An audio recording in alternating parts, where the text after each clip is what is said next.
Alors comme ça, t'es trop raide, t'as du mal à monter tes kicks. Alors viens avec moi, fais-toi un petit peu de place, on va faire une petite routine souplesse ensemble. On va rester 30 secondes par position et ça va durer moins de 6 minutes. Pas besoin de réfléchir, tu suis, tu fais de ton mieux et tu vas très vite sentir la différence. Allez bien, c'est parti, on y va. Alors on commence tout de suite avec les ischio-jambiers, c'est la partie là derrière la jambe. Garde les jambes complètement droites, ton corps complètement droit et tu vas commencer à te pencher. Alors, cherche pas les plus bas possible, cherche surtout à sentir la tension et le contrôle. Et surtout, n'oublie pas de respirer. Si ta respiration se bloque, ton corps se bloque. Donc voilà, cherche la tension, tu veux vraiment viser là. Tu vois, ça sert à rien de faire ça, c'est nul. Au contraire, tendu, tendu, boum, tu cherches la tension. 30 secondes, c'est rien, ça passe très vite. Ok, prochaine position. Là, on part sur un deep squat, le fameux squat asiatique. Donc, tu cherches vraiment à te laisser aller. À chaque fois que tu inspires et que tu expires, tu vas un peu plus bas dans ta position. Triche pas, lève pas les talons. C'est pas la même chose de faire ça et de faire ça. Au contraire, tu vas vraiment avoir une bonne stabilité et vraiment ouvrir ton ouverture de hanche. Ça, c'est essentiel pour les kicks. Tu veux kicker plus haut, il faut une ouverture de hanche plus haut, plus large. Garde bien les pieds à plat, sinon tu triches.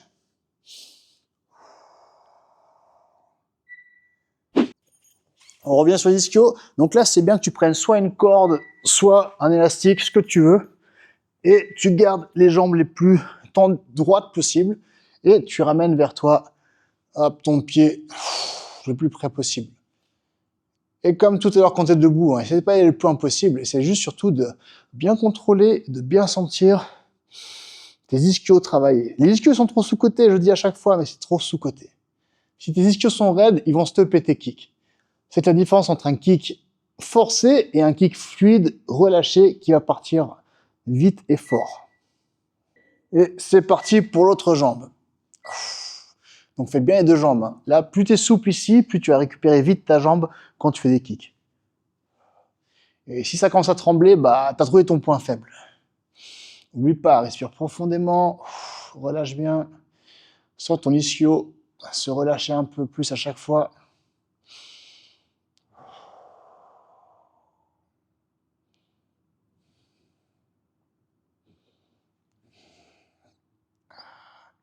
Respire bien. Prochaine position, là, c'est très karaté. Tu amènes tes pieds le plus près possible du corps et tu vas faire tout ce que tu peux pour amener tes genoux le plus près du sol. Boum. Pour moi, c'est facile. Mais je me suis entraîné, les gars, je me suis entraîné. Ça me rappelle une anecdote d'un pote qui faisait du karaté. Il m'a dit que son coach lui est monté sur les genoux, crac, explosion des ligaments. C'est très bête, parce que le mec qui est assez souple qui peut arriver, lui, ça n'a rien eu faire. Et le mec qui est pas assez souple, ça a juste lui casser quelque chose. Donc, travaille solo, tranquille, écoute ton corps. Relâchez, tranquille, le dos bien droit. Ok. Ok, maintenant, je me mets un peu sur le côté pour que tu vois bien. Tu gardes tes jambes croisées comme ça. Et ce que tu vas faire, tu vas partir sur tes genoux et partir en avant. Et ton but, c'est d'avoir le ventre et le bas du ventre qui touchent le sol. Du mieux que tu peux. Au début, ça n'arrive pas, tu fais tranquillement. Tu tiens. Là, toujours pareil, l'ouverture des hanches. Ça, c'est ce qui va transformer ton middle kick en high kick. Ta capacité à bien ouvrir ton genou sur l'extérieur. Souffle bien toujours, ne force jamais. Ok, c'est là que ça devient très violent. Tu poses les pieds au sol maintenant. Hop, tu veux ouvrir le plus possible tes pieds et tu vas partir en arrière. Waouh. Alors là, tu sens le stretch. Et je sais pas toi, mais moi, à chaque fois que je fais cette position, j'entends Why are you gay? You are gay. Donc, force pas comme un malade. Quand c'est trop, tu tiens en position, t'inspires, t'expires, tu relâches. Si c'est trop facile, tu ouvres encore un peu plus les pieds, tu vas encore plus en arrière. C'est pas une position très sexy, mais ça t'apporte des résultats. So who is gay? Waouh! Ok, on revient à l'exercice un peu facile, peut-être même un peu trop facile pour certains, mais il va te préparer à la position suivante. Donc là, ce que tu fais, tu mets une jambe sur le côté, maintenant tu ramènes tes fesses le plus près possible du sol, sans jamais toucher le sol. Le but, tu vois, c'est juste tu veux tirer sur ton ischio. Et pour faire ça, c'est important que tes orteils pointent vers le plafond. Soit vraiment, tu fais une contraction, d'accord? T'es pas relâché tranquille, bing, tu contractes, et pendant que tu contractes, je sens, tu veux que ta jambe se relâche malgré la contraction. Ça fait très yoga, hein, mais c'est ça. Donc c'est peut-être un peu trop facile pour certains d'entre vous, mais ça vaut le coup d'essayer. Ah, l'autre jambe, bien sûr, pareil, tu la mets complètement sur le côté, et là, tu ramènes, boum.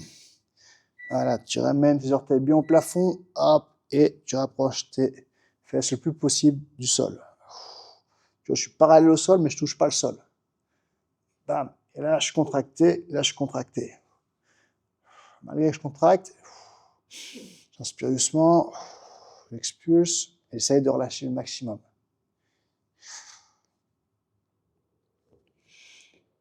C'est ici que naissent les kicks.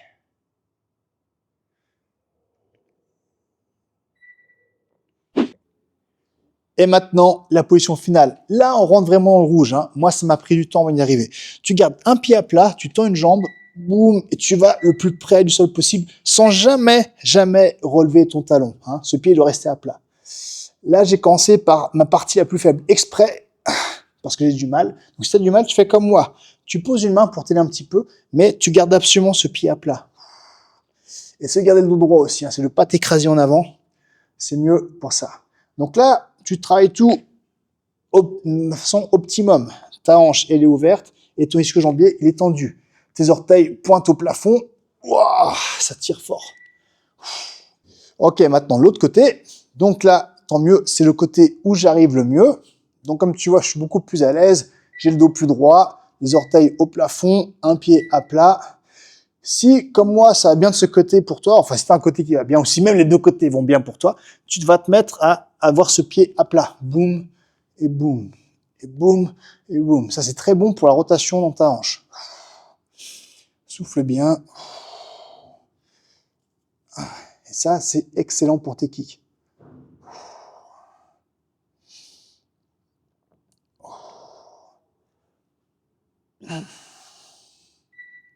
Et voilà.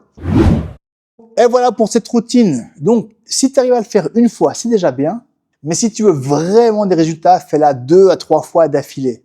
Parce que si t'es raide, t'es limité, c'est aussi simple que ça. Tu vois, quand je fais un sparring avec un mec et qu'il est trop raide pour mettre des high kicks, ben d'un seul coup, c'est beaucoup plus facile. Parce que juste à gérer ses mains, je sais que je crains rien au niveau de ma tête. Par contre, un mec qui est souple, qui peut moins des high kicks à tout moment, je dois faire super gaffe. Dès que je vais parer son jab, je dois faire attention à pas me prendre un kick dans la tête. Pareil avec sa main droite, hein, si je veux esquiver, je dois faire gaffe à pas prendre un kick derrière. Donc, c'est beaucoup plus compliqué. Et toi, si tu deviens plus souple, eh ben, tu vas devenir un combattant beaucoup plus compliqué. Alors voilà, maintenant tu vas me tester cette routine pendant 7 jours et tu reviens me dire en commentaire si tu sens la différence. Dans les prochaines vidéos, du lourd va arriver, alors abonne-toi si tu veux pas rater ça et continuer de progresser. En attendant, travaille-moi cette routine, hein, mon petit Jean-Claude Van Damme, et à bientôt!